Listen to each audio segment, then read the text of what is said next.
Baha ikaze uri kumwe nanjye Dani, iyo ni Kiliziya imwe. Tugiye kureba ku mateka y'abatagatifu Cosima na Damiyani. Mutagatifu Damiyani ni murumuna wa Mutagatifu Cosima, akaba umurinzi w'abatanga imiti, pharmacien. Se ubabyara yari umuntu ukomeye wubashywe, akaba ari umupagani. Ariko amaze kubyara Cosima na Damiyani, yakiriye inkuru nziza aba umukristo. Hashize igihe gito yahise apfa. Abo bana barirwa na nyina witwaga Theodote. Uyu Theodote yari umukristokazi kuva akiri umwana. Abo bana bareze gikristo bageze igihe cyo kujya mu ishuri, bize ubumenyi busanzwe abandi bana bigaga icyo gihe. Ariko hashize igihe gito babivamo batangira kwiga iby'ubuvuzi. Cosima na Damiyani rero bari abavandimwe bavukiye mu gihugu cya Arabiya, ariko baje kuba mu ntara ya Silisiya ahitwa Igayo, ubu hitwa Ayashi, ku nkombe y'inyanja Mediterane. Hakaba hari mu ntara ya Silisiya yari yarakoronijwe n'Abaromani. Aba nibo bakoreraga umwuga wo kuvura, bakeka ko bari impanga. Bari abakristo bakunda Imana byahebuje kandi bakagira impuhwe. Umwuga wo kuvura utumaga babona aho bahera ngo bamamaze inkuru nziza, ko mu kwitegereza imibiri y'abo bavuraga babona uko begera roho z'abo bantu babaganaga, maze ijambo ryabo rigakora ku mitima y'abarwayi bagahinduka bakemera ivanjiri. Ingabire y'Imana yabafashaga muri uwo murimo wabo wo kuvura, ku buryo bakoraga ibitangaza abarwayi bagakira ku buryo bw'amayobera. Ibi byatumaga abarwayi baturutse impande zose baza bagana kugira ngo babakize ibyo byago byose n'indwara z'akarande ndetse n'izidakira. Nta munsi n'umwe warangiraga batavuye indwara itarashoboraga gukira, bityo abarwayi bihebye bagasurana icyizere. Abo batagatifu bombi bakizaga impumyi, ndetse n'ububasha bwabo bukarenga ibigaragara, ku buryo amashitani menshi yavaga mu bantu agahunga. Ibi byose kandi babikoreraga kubera gukunda Yezu. Ntibigeraga bakira amafaranga cyangwa agahimbazamusyi, kuko bataremeraga kwakira amafaranga igihe abarwayi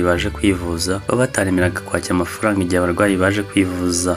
Byatumye abantu benshi bakira ukwemera kwa gikristo.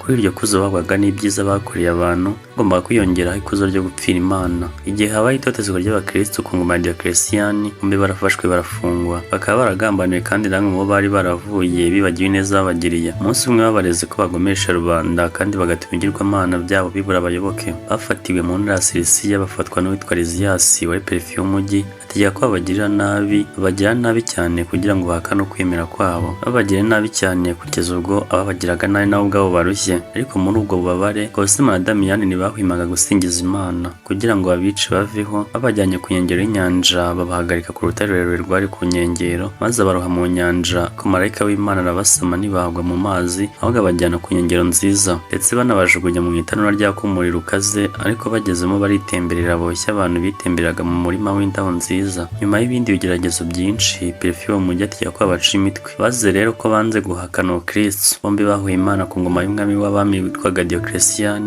agana muri 303. Abatagatifu bombi bahuye Imana umunsi umwe. Papa Felix wa kane wubakishije kiliziya nini ku mva zabo. Biziza abatagatifu Cosima na Damiyani ku itariki 26 Nzeri. Cosima na Damiyani batagatifu mudusabire.